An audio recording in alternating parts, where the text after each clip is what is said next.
Well, obviously, if we were to legalize marijuana on a federal level, this would lead to more production and more cultivation. And when you talk about more cultivation and more production, then of course you're going to need more energy, particularly with marijuana that is grown indoors where they need lights and where they need a heating and air conditioning system to have a stable temperature. That's going to require a lot of energy. And of course, energy has got to be produced, and you have emissions and energy production. We've got shortages in some of our areas of energy. Putting that on the grid could lead to even more shortages. So, it's a matter of prioritizing what we need.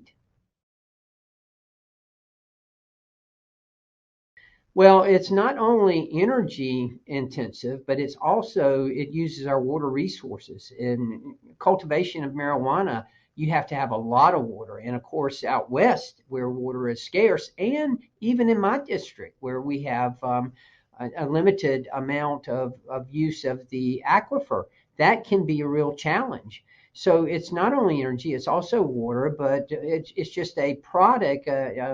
That needs a lot of energy, that needs a lot of water, more so than most agricultural products like corn or soybeans or so.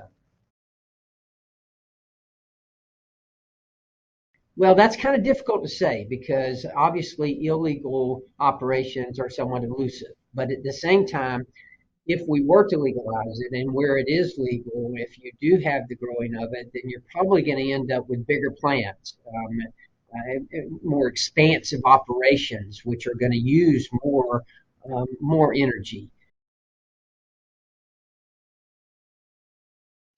Really both, primarily from the energy sources, but there is also CO2 emissions from the plant itself. So that can add to it, but it's primarily the source of the energy that we get most of the emissions from.